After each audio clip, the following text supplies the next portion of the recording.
So it's all to play for still. I think so. Do you want to bet against us?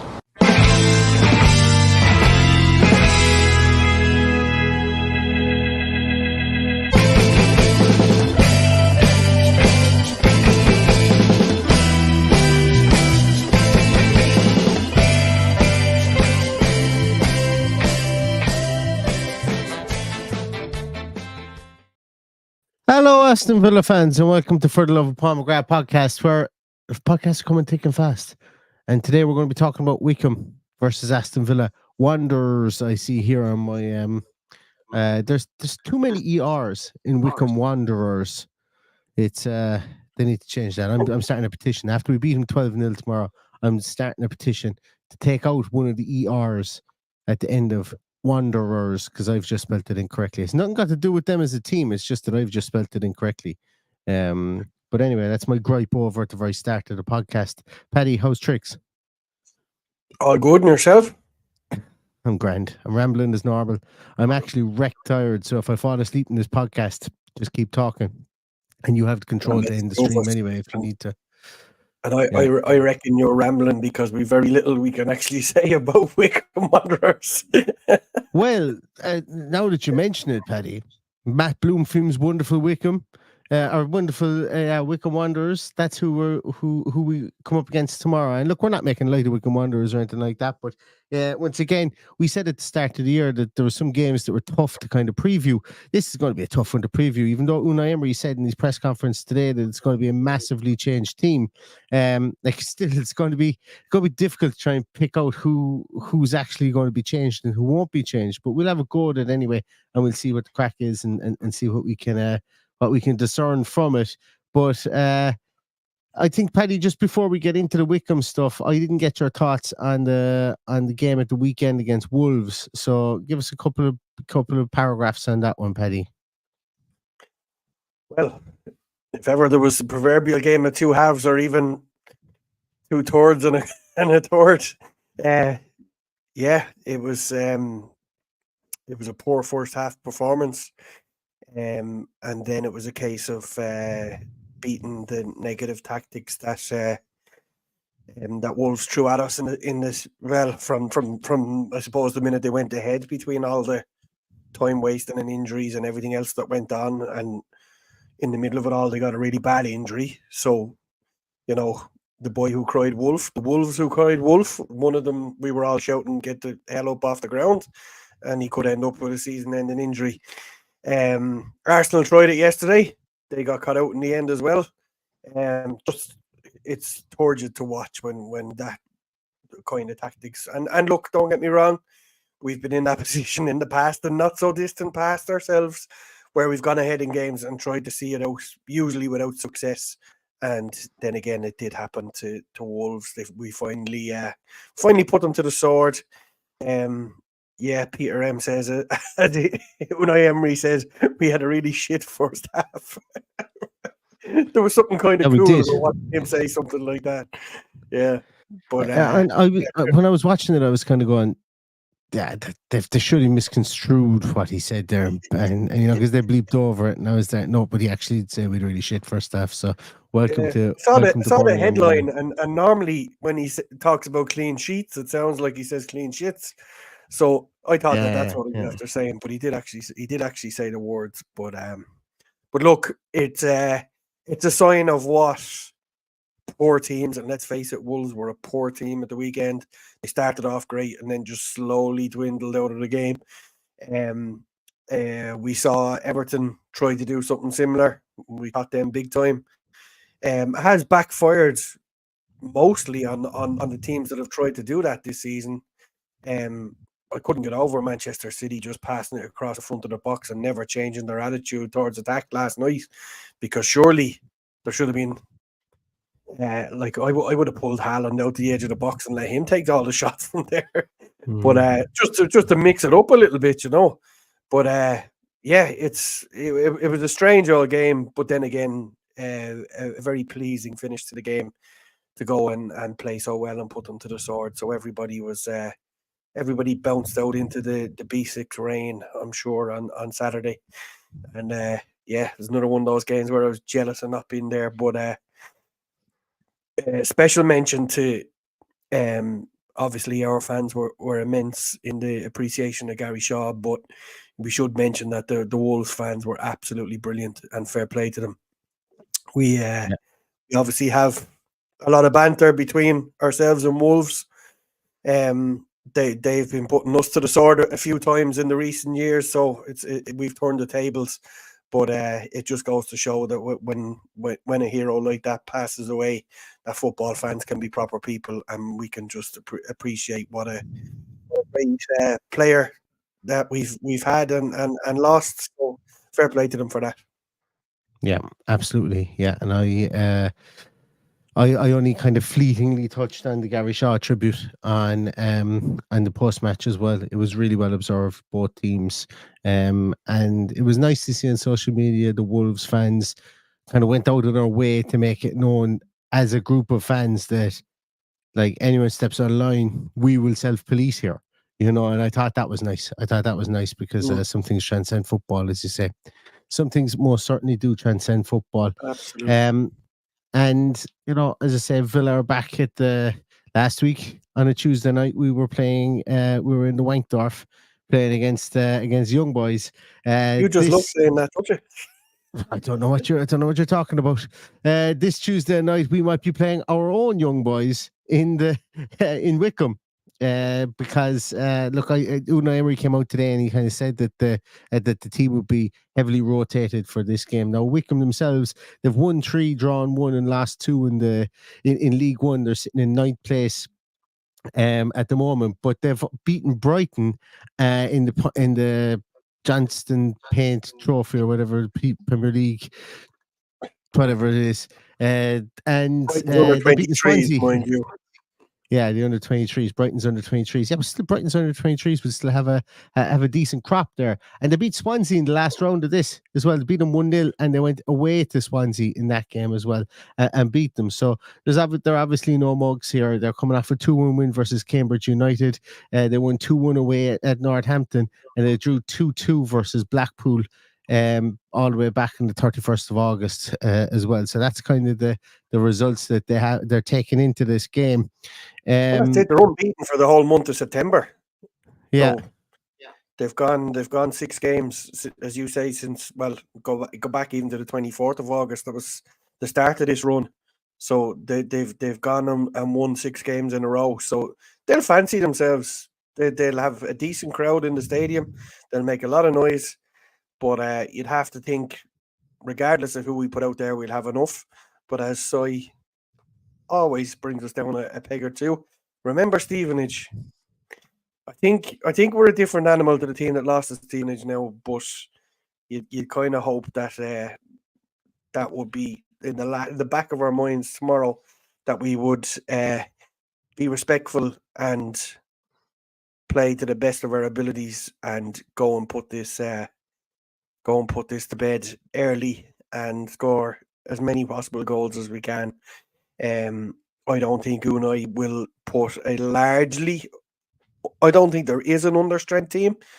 I think there will be enough of mixture between, let's call them, players that haven't had enough minutes since the start of the season, and a mix of players that have none. You might see Joe Gauchi, you might see Still Swinkles, you'll definitely see Bogard play.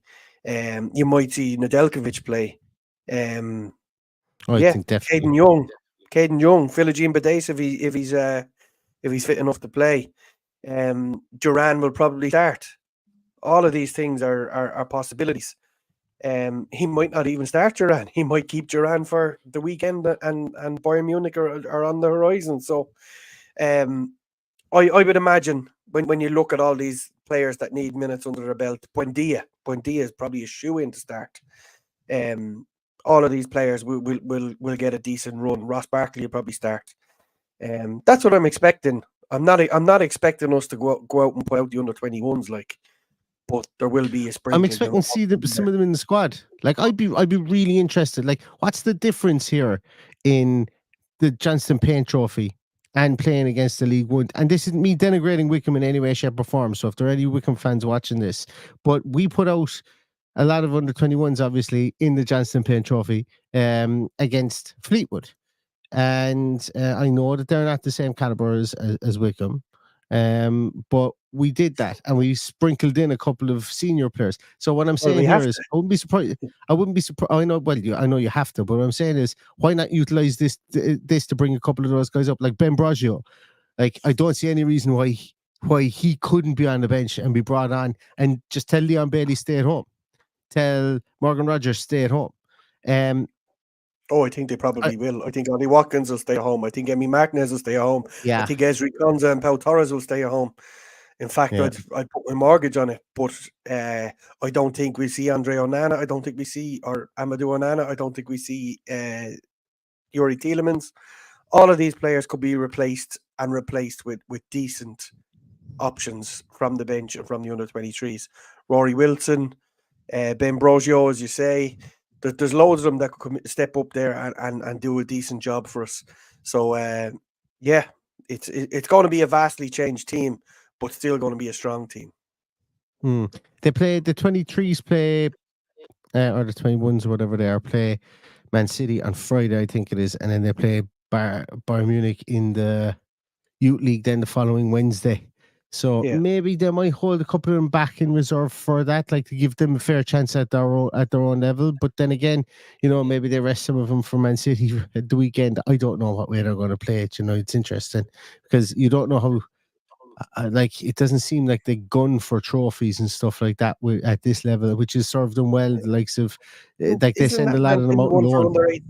Isn't that an academy game against Manchester City? I don't think there've been many of those guys. I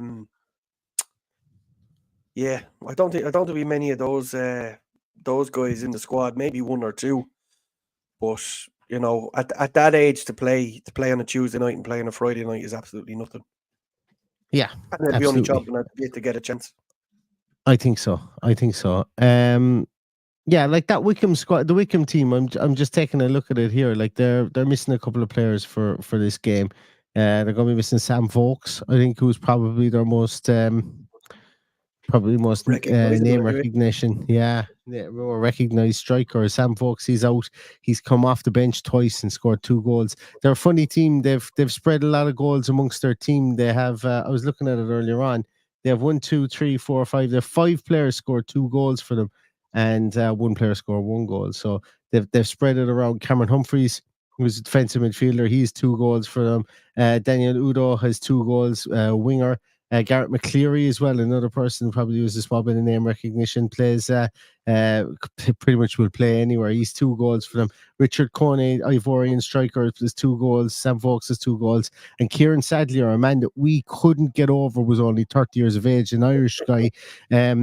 Just literally, like, I was there, Kieran Sadlier, is he still playing? He must be the same age as me. And then Googled him and went, Christ, he's only 30 years of age. He's got a goal for them as well. So their goals are pretty much spread out. And I think when you say that, or what you said there, Paddy, the guy against Brighton, Lubala, scored 4 goals in that game against Brighton. That probably wouldn't be registered as one of their goals for the season, but he scored 4 goals, Lubala. So there will be a challenge there.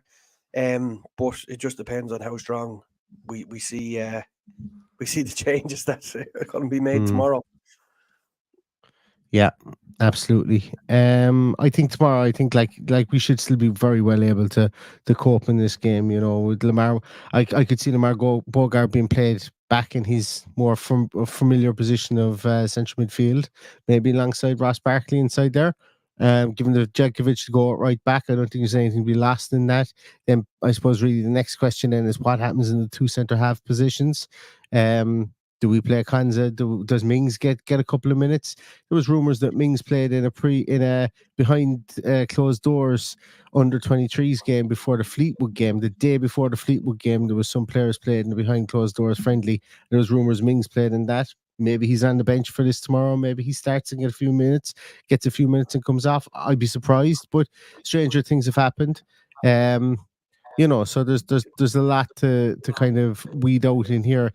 Like, there's Ian Matson at left back, 35 million pound player that we just that we signed this summer. Like, that's where we are now at the moment. No matter who we put out in this team, it's going to be interesting. There's going to be expectation, should I say? There is going to be expectation. And even if we went with something like, even if we had people on the bench like Rory Wilson, like that kid's name begins with J. Gosh, I can't remember his name. It's completely escaping me. A 4 or something like that. I can't remember. It's completely escaped me. Maybe he's on the bench as well. Apologies to that young man. Yeah, I'm completely blanking on his name. I had the other 21 squad or the 23 squad, should I say, up here in front of me a moment ago. But I'm completely blanking on his name now. I apologize on that one. But yeah, so it'll be interesting to see what happens tomorrow. But you will see Buendia, you will see Barkley in there, you will see Gauci, you will see Nedeljkovic. I think it'd be criminal not to play Nedeljkovic. You will see Bogard, you'll see most of those. I think Caden Young. Yes, that's the guy, Jamoa. You will see Caden Young inside there. And of all the players that we've mentioned there, we could be talking about looking forward to seeing Nedeljkovic. I'm really looking forward to seeing Caden Young. I'm really, really, really looking forward to seeing him. And I hope he starts tomorrow. I hope he gets a start tomorrow. And because that would be my big piece. Like that would really get me smiling to see him get a start, because I like the 2 years ago when we saw him, he was a fully grown man at 16 years of age, and they're the guys that you want to see potential, and you want to see those, like he'd attached at 16 years of age, like, that's always a good sign in my book, that he's progressing. So if he's starting from the start tomorrow, I'm looking forward to seeing him, because I've always been impressed by him every time I've seen him. Yeah. Do you remember this game, Neil?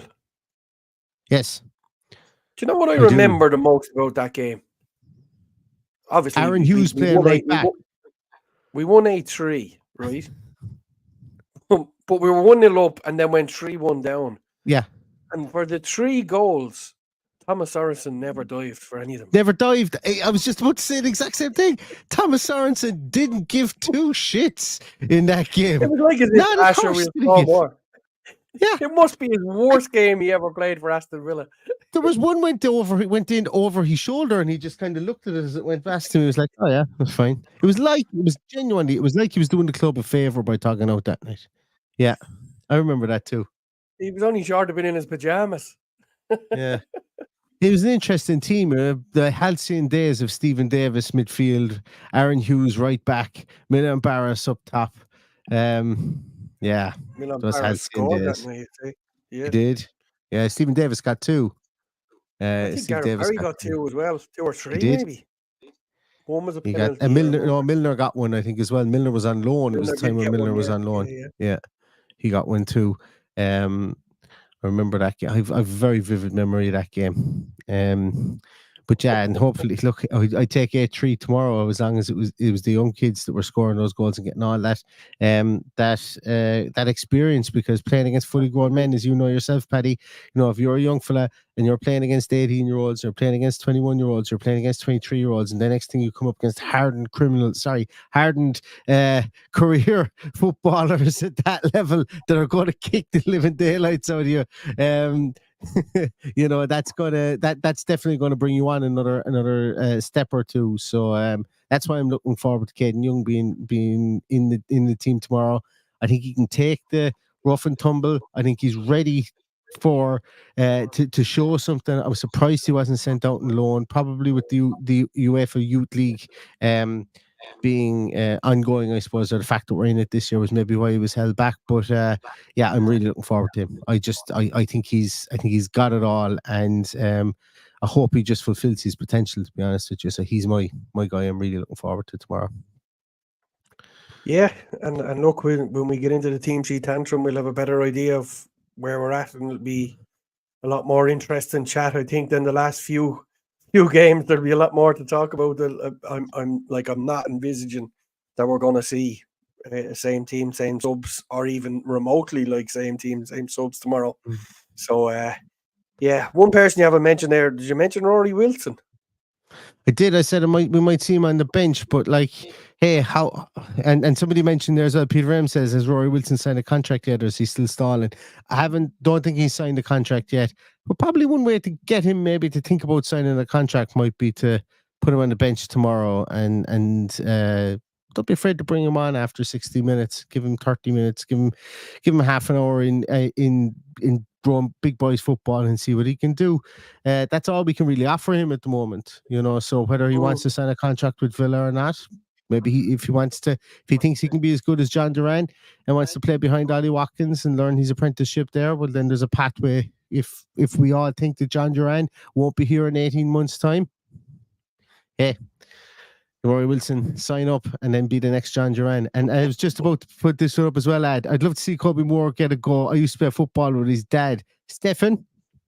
Isn't Stefan his dad? Stefan and Luke, his dad and his uncle. Luke Moore played in that game, actually. I think the A3 as well. I think Luke Moore played. Wasn't he number 23 for Villa at one stage? I'm nearly certain he played in that game too. You'll be right, yeah. Yeah, it was interesting. What was I going to say? I had one other little thing to say there. Yes, the Wycombe manager. Every time I think of Wycombe, I think of Gareth Ainsworth. And like, he mightn't have managed them for 5 years. I couldn't tell you whether he only got sacked at the start of the year or it was 5 years ago when he got sacked. But all I think of is him standing on the sideline with his class hair and his class leather jacket on the way. It was like 2:00 football match. 7:00 he was doing the sound check for whatever his band were playing it. And fair play to him. Great speaker as well, by the way, Gareth Ainsworth. But they have a guy managing at the moment, Matt Bloomfield, Wycombe legend, I think it's fair to say. He played the majority, if not all, his career, bar one season with Ipswich, where he never actually played with Wycombe Wanderers. Went out and did a stint with Colchester United, managed them from 2022 to 2023, and then got the Wycombe job there in February 2023. And he's got a 43.4% win rate at the moment, winning 36, drawing 19 and losing 28. So seems to be an up-and-coming manager. Obviously somebody that if you cut him, he bleeds blue and blue, light blue and dark blue. But look, you know, it's I love those kind of stories of those guys that end up becoming the club and becoming massively part of the club, and then a club isn't afraid to give him a chance because once again, what's that sketch from the Exploding Heads where Ian Five Ankles and your man are talking about, oh yeah, it's in the club's DNA. It's the club's DNA. Oh yeah, he needs to get the job because he understands the club. He's got the club in his DNA. That's but he's one of those guys, and fair play to him, you know, because managerial jobs are hard pressed to come by, and fucking for years there was real has-beens just tumbling down the leagues, you know, just literally just bleeding clubs for money. And then you've got somebody like this, Matt Bloomfield, who's coming through and gets probably what is going to be the gig was something he's dreamed of doing for the last 10 years is managing Wycombe, considering he was there for so long. So, you know, never underestimate those managers and pulling off cup shocks is what I would say. He's already done it against Swansea, and he's definitely going to have a big, massive target on Aston Villa's back this coming or tomorrow night when 8:00 hits. Wycombe have had some great managers over the years. In fact, 2 ex-Villa managers in John Gregory and Martin O'Neill. So, there is a bit of a connection there. We used to play them in pre-season friendlies as well. We had some arrangement there back in the day. Nice place to go for an away game. Sure we'll be in full voice tomorrow. Absolutely. I think so. Paddy, I genuinely can't think of anything to say, and I'm really close to falling asleep. I have no idea what I've said for the last 23 minutes anyway. So I don't know what it is. I'm just absolutely wrecked tired today. So I think we're going to leave it at that. But we obviously will have a team sheet tantrum and a post-match review tomorrow of this game. It's going to probably be a tough game to find. It's not. Is it on TV? It's 8:00 game. Probably is live on TV. So I'm presuming it's live on TV. Yeah, Sky Sports. Yeah, on Sky Sports. See, that'll tell you. It won't be that hard to find. It won't be that hard to find. And considering I text Paddy earlier on and I said, should we go and we'll do the preview tomorrow? Sure, match isn't until Wednesday. That'll tell you know where my head is at the moment regards to this. But I'm going to look forward to watching it tomorrow. Team sheet tantrum will happen hour and 10 minutes prior to the game. and hour and 15 minutes, should I say, prior to the game. So we're talking 6:45, and then we'll be straight on for a post-match podcast directly at the final whistle as well to discuss everything that went on. So hopefully you'll join us for that as well. So thanks so much, everybody who took the time to listen to our ramblings today. I really appreciate it. I know there's a lot of other podcasts going on at the moment, but thank you for jumping over to us and giving us a watch, and give us a thumbs up and pop in some sort of a heart, whether it be a claret or blue or red heart or whatever, into the comments there as well, just to drive the algorithm mad on a Monday night. We'd really appreciate it. But that's going to do it, I think, for tonight. Anything else, Paddy, before we wrap it up? No, that's it. Let's get tomorrow well, out of the way. We'll have a break. We'll have the review of the women's game on Wednesday, I would imagine. So he's asking there in the comments. So we'll have obviously our team sheet tantrum and our game tomorrow, and our post match, and then hopefully we'll have the women's game review on Wednesday. Yeah, absolutely. Yeah, and which I must say, I enjoyed the women's game immensely. I watched it on Friday night, and I thought it was absolutely brilliant. And welcome to the party, Neil. A real top class over. Well, I watched. They put it this way. The reason I said I enjoyed it was they looked a real top class outfit in comparison to what they looked like at some stages last year. You know, they didn't look anywhere. You know, as fluid. And I'll tell you one thing: Chastity Grant could play for the men's team as right back. I'm not ruling out making a wild sweeping statement that put Chastity Grant in right back tomorrow and playing Djokovic in at centre half and see how she gets on. Because I know she was playing it higher up, sometimes playing even as a striker, but yeah, she was absolutely everywhere. She was fantastic. She was brilliant. Nicole, anyway, I'll let you. Where can you watch the women's matches? The women's matches are usually shown on the FA Player live, and you can also watch them on Villa TV Plus after the game. The match on Friday night was live on TV, so that's how everybody saw it. And the more of them, the merrier, because I think it's good to have them in the public domain. And if you're doing nothing this weekend, they are at home on Sunday, I think, in Villa Park. So good old entertainment with the men's team away. Anyway, we're all tired, so we look forward to tomorrow, and we'll see you then. Fresh and raring to go. Absolutely, 100%. Everyone, stay safe, stay healthy. Will join us tomorrow, and all that's left to say is up the Villa. Up the Villa.